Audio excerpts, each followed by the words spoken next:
Bismillahirrahmanirrahim. Assalamualaikum warahmatullahi wabarakatuh.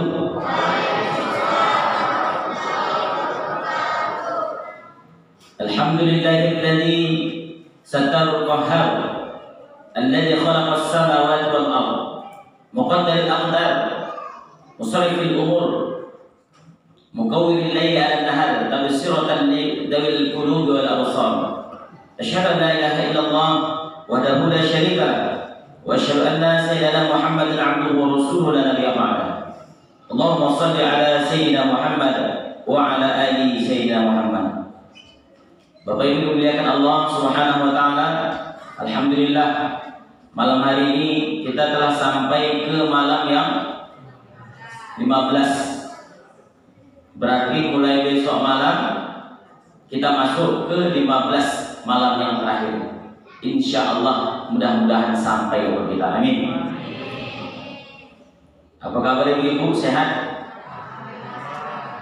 Bapak sehat? Alhamdulillah. Yang paling penting hidup itu sehat. Kenapa Ustaz? Banyak uang 1M pun uang kita kalau tak sehat bisa kita nikmati, Bu?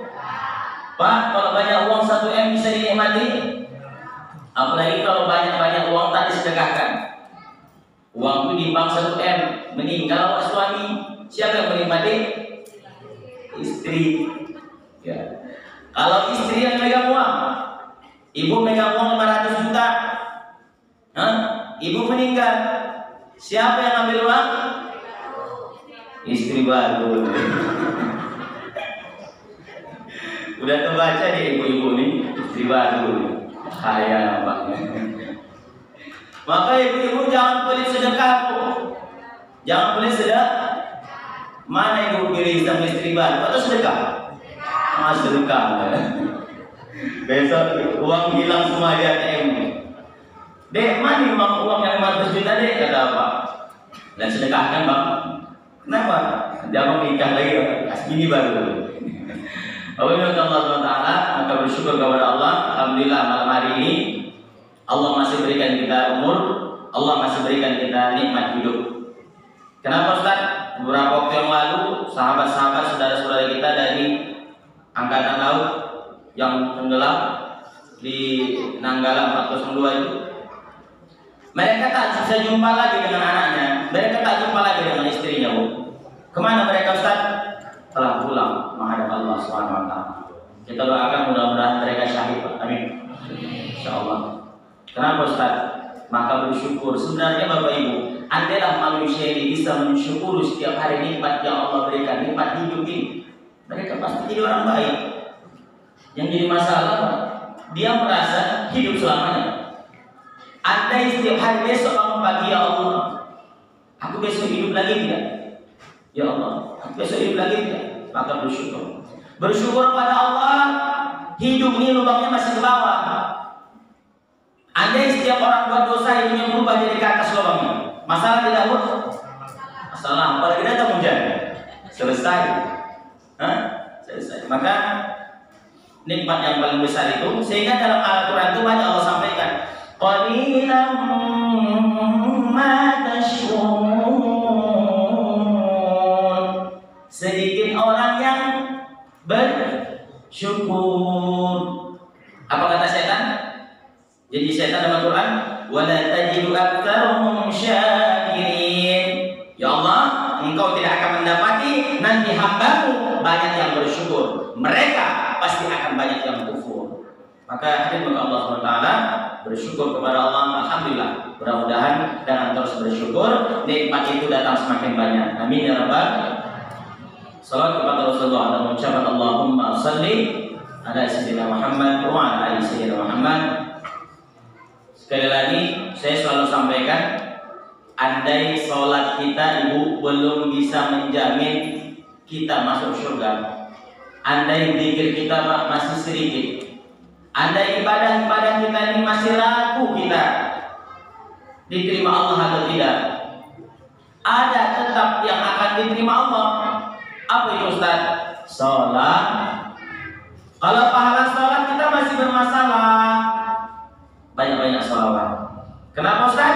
Karena sholawat tidak ada penolakan dari Allah. Mau serius, mau bercanda, mau main-main, tetap diterima Allah.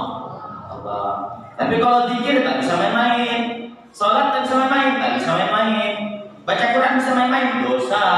Tapi sholawat tak sambil bercanda, masalah. Begitu dijelaskan oleh ulama al-faqih al-alim al-allamah al-habib Zaid bin Ibrahim bin Smin. Jadi memang apa sebabnya Ustaz?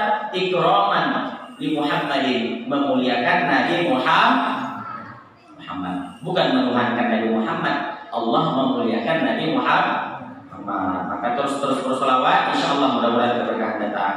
Bapak Ibu Allah, malam hari ini tema kita tentang politik, ya. Ini Ustaz pula suruh bahas politik. Politik dalam pandangan Islam.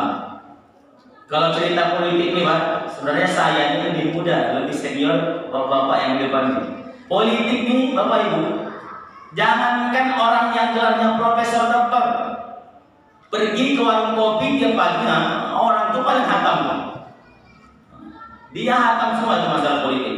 Maka politik ini tak akan pernah ada habis sampai hari kiamat. Dan politik ini, kalau dalam pandangan Islam, ada orang-orang yang tak menganggap politik itu ada, Pak. Jadi ada sebagian di kalangan di kelompok orang Islam ini menganggap politik haram, politik kotor, politik itu tak boleh, politik itu tak ada.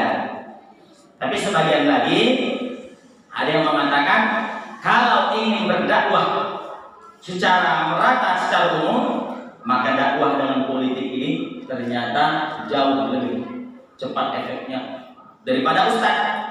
Ustadz ini terbatas, hanya beberapa orang saja yang hadir. Tapi kalau dakwah politik itu luar biasa. 270 juta bangsa Indonesia ini bisa terselamatkan dengan hadirnya satu orang yang peduli pada politik. Maka Bapak Allah SWT malam hari ini sedikit saya sampaikan, dalam Islam apa itu politik Ustaz? Dalam Islam itu bahasa Arabnya politik itu as-siyasah. As-siyasah berasal dari kata sasa. Kalau kita buka kamus Munjid atau kamus atau Lisanul Arab, apa arti politik itu Ustaz? Siasat, atau orang bilang siasat. Jadi siasat itu Pak, itu kata bahasa serapan daripada as-siyasah. Orang selalu bilang apa siasat kita ya untuk menanggulangi keuangan masjid ini, siasat, strategi. Dalam Islam siasat itu apa Ustaz? Artinya mengatur, mengurus atau memerintah. Jadi politik itu dalam Islam artinya mengatur, mengurus atau memerintah. Apa yang diatur? Umat. Apa yang diurus? Umat. Apa yang diperintah? Maka DPR itu dari rakyat untuk rakyat, itu secara demokrasi. Tapi kita negara kita ini bukan negara Islam, sehingga memang kita pakai sistem negara itu Padahal kalau kita buka dalam Al-Quran surah Ali Imran itu Allah sampaikan apa? Wasyawirhum fil amr, musyawarah. Bukan tafsir Maraghi, bukan tafsir Maraghi, tafsir Munir, tafsir Al-Azhar, Hamka, tafsir Misbah Profesor Quraisy Shihab, semua menyampaikan bahwa sistem politik terbaik itu musyawarah. Itu konsep Al-Quran. Maka Nabi itu Bapak Ibu, kenapa dia diangkat jadi pemimpin? Karena orang percaya Pak sama dia. Kenapa Rasulullah diangkat jadi pemimpin? Karena beliau punya 4 sifat yang pemimpin-pemimpin di dunia hari ini tidak punya sifat ini. Apa itu Ustaz? Pertama, siddiq. Kedua, tabligh. Ketiga, amanah. Keempat, fatonah. Tidak ada pemimpin di dunia ini yang punya 4 karakter sifat ini, Bang. Sehingga apa yang terjadi? Sehingga kalau pemimpin tidak punya sifat siddiq, jujur, tidak bisa jadi pemimpin. Kacau. Kira-kira pemimpin kita hari ini banyak yang jujur atau banyak yang bohong, Bu? Bukan bohong. Ini nampaknya dari dalam hati. Asli ya. Yang kedua, Rasulullah itu tabligh, pandai bicara, bukan gagap. Kampanye aja, hari ini susah dia bicara. Tak ada yang berotorika, tak ada yang bisa menarik hati masyarakat. Jadi itu yang kedua. Jadi sifat Nabi itu pertama, kenapa dia bisa jadi pemimpin terbaik sehingga di Madinah itu Pak, dia jadi pemimpin favorit di Madinah itu. Sejahtera masyarakat Madinah ketika Nabi jadi pemimpin. Kenapa? Dia jujur. Dia tidak gila jabatan. Orang sekarang sudah naik, disebutnya kawan sebelah. Naik dia Pak. Masuk kawan dia naik. Jadi kalau pemimpin itu punya sifat jujur, kemudian pandai yang bicara, kemudian yang ketiga amanah dia, yang keempat cerdas. Kalau pemimpin punya sifat Nabi ini, walaupun tak sama, ya mirip-mirip lah.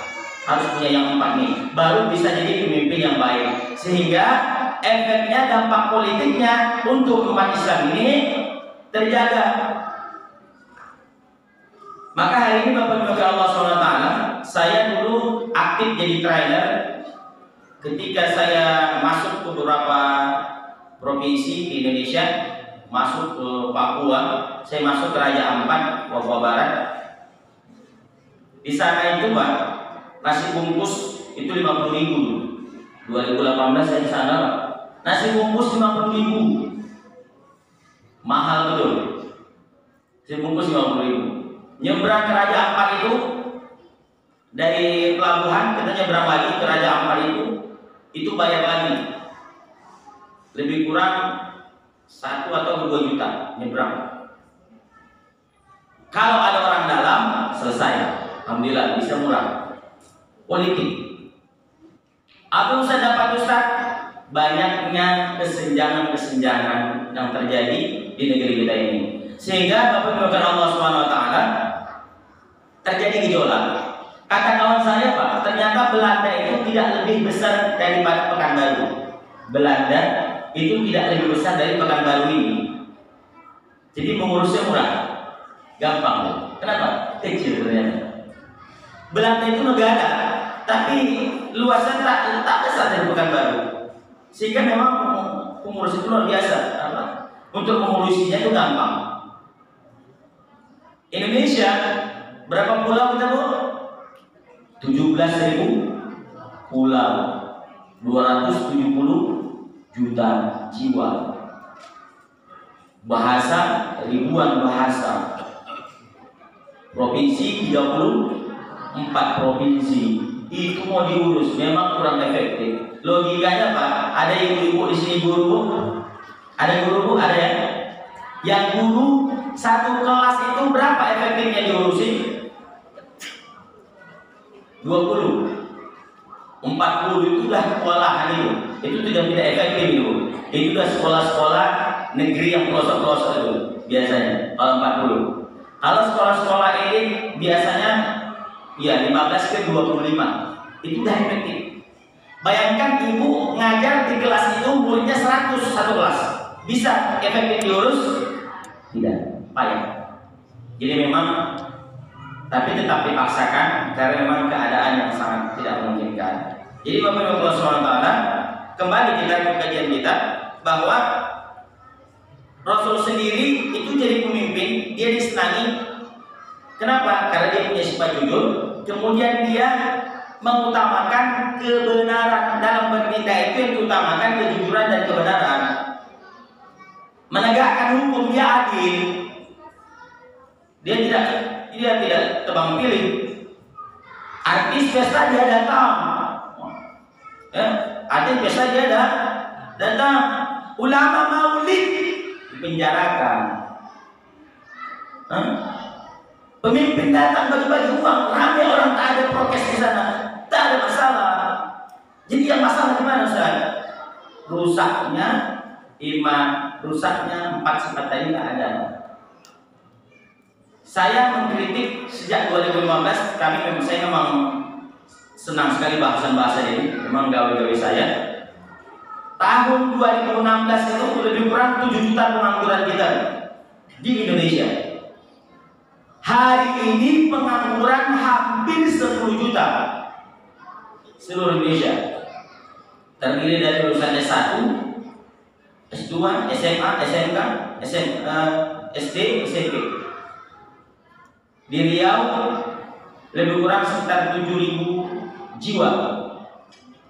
Ada pertama pengangguran, kata gubernur tahun 2020 yang lalu. Pengangguran. Jadi memang bahasan politik ini panjang sekali, tak habis-habis. Politik ini luar biasa, kalau dibahas itu tak selesai jamnya. Jadi yang perlu kita pahami hari ini Bapak Ibu SWT, bahwa motivasinya satu. Kenapa saya dulu aktif keliling Indonesia? Satu Bapak Ibu. Kenapa? Saya ditanamkan oleh guru, jangan punya mental penjilat, jangan punya mental karyawan, jangan punya mental gabu. Maaf cakap ini bukan merendahkan karyawan, tidak. Artinya kita dilarang punya mental itu. Sebab apa? Lebih mulia lagi orang keliling jualan kacang tiap malam daripada jadi babu di negeri yang kaya. Indonesia kaya tidak Bu? Bukan lautan, hanya kolam susu, kayu dan jalan cukup menghidupimu. Terus, tiada topan tiada badai kau temui, ikan dan udang menghampiri dirimu. Lihat Bu, ikan dan udang datang. Kenapa Ustaz? Suburnya negeri ini. Yang jadi masalah sekali lagi bahwa memang kurangnya perhatian pemerintah kepada anak-anak yang cerdas. Di Finlandia itu pendidikan nomor 1 di dunia. Di sana anak yang jago bola dia diajarin main bola, akhirnya jadi pemain bola dunia. Yang jago matematika diajarin matematika saja, sehingga dia dibiayai matematika, ahli matematika. Sekolah awal, belajar di jam 7 pulangnya 5. Belajar semua bahasa Inggris, bahasa Indonesia, geografi, sejarah, semua. Pulang anak udah kepalanya udah rusak. Tiap hari pula, apalagi sejak ada full day, punya kelebihan sendiri, punya kekurangan sendiri.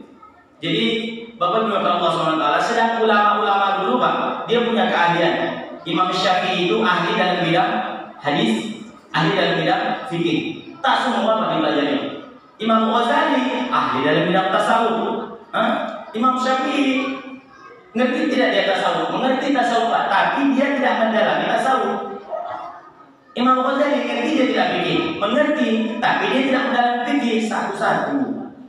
Makanya hari ini banyak, belum lagi tontonan Pak, tontonan negeri kita di Allah, ya. Belum lagi anak jalanan, anak hantu, anak setan, semua Pak. Ya, sinetron jendela SMP. Apa makna sinetron SMP itu Ustaz? Sinetron jendela SMP itu dibuat untuk membuat anak-anak SMP supaya pacaran. Dan jadi masalah, ibunya mengizinkan pula. Pak, bawa anak bapak yang bawa sebentar makan mie. Tak boleh, kata ayahnya. Saya bawa sebungkus, tak boleh apa lagi. Ini masalah. Datang pula bininya, abang kita dulu lebih parah Bang. Ini jadi masalah. Jadi perlu kita kembalikan ke dasar.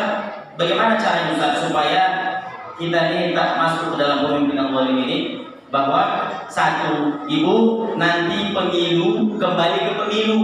Kenapa kembali pemilu? Karena kalau pemimpin yang dipilih salah berikutnya. Begitu kata Presiden Turki. Kalau kita biarkan orang-orang jahat ini naik, mereka akan mengelola orang-orang baik. Polisi itu Bu, tak semuanya itu dalam konotasi kita jelek. Saya ada kawan polisi Pak, apa dia bilang? Kami ini tertekan, tak bisa juga akan melawan.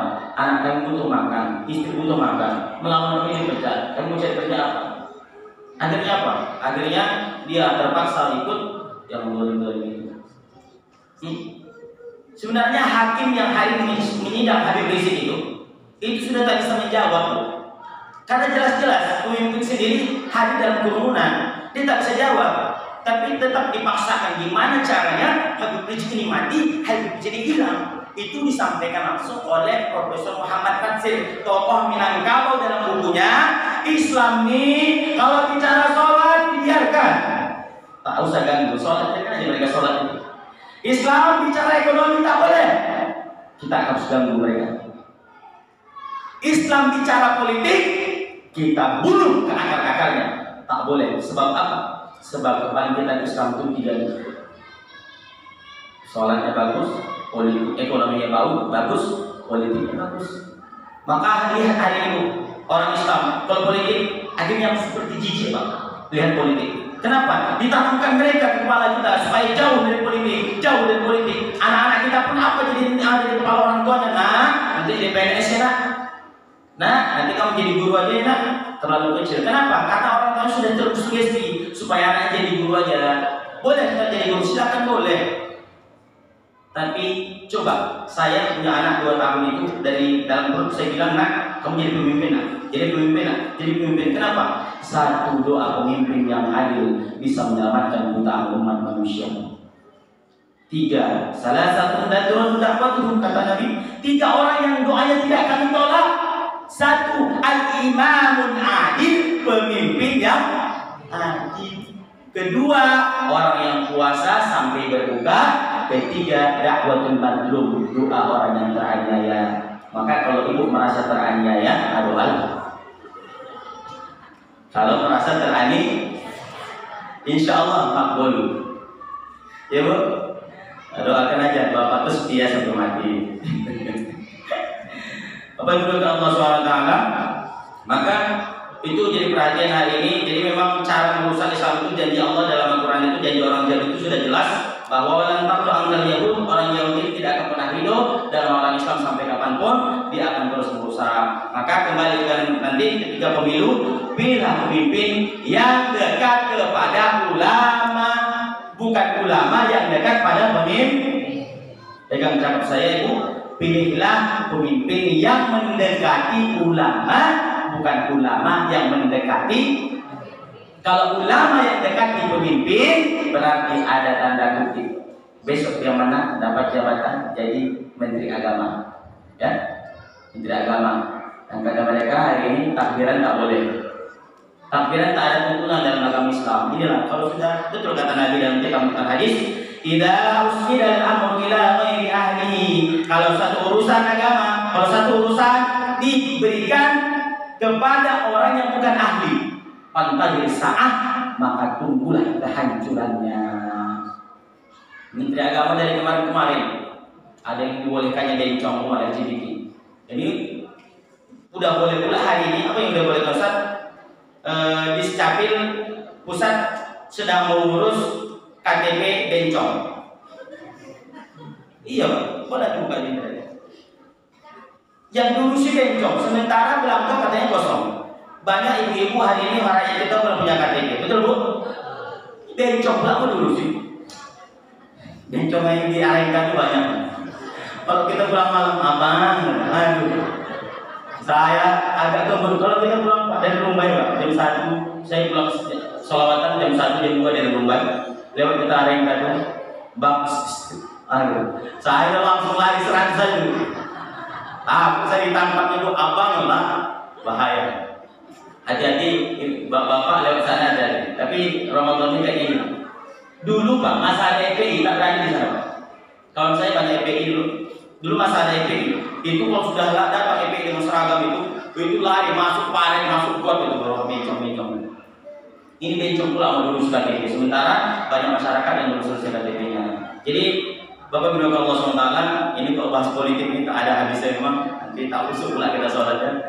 Jadi intinya bahwa politik dalam pandangan Islam itu kata Imam Mawardi, imam, maksudnya imam, ulama itu tidak boleh dia hanya mengurusi agama saja Pak.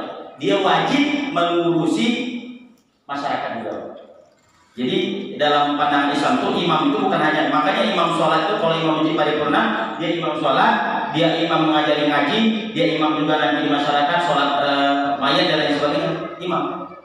Kalau terakhir kata Al-Bujairi ini, Imam Al-Bujairi ini, bahwa politik itu pada intinya satu, mengatur, mengurus umat Islam ini agar dia taat kepada pemerintah dengan catatan menegakkan aturan sebenar-benarnya berdasarkan Al-Quran dan hadis. Kalau ada hukum negara yang bertentangan dengan Al-Quran, maka berarti itu bermasalah. Terakhir itu saja, mudah bermanfaat. maka kembalikan kepada Al-Quran dan Sunnah. Demikian, Allahumma fi ila qawmi. Wassalamualaikum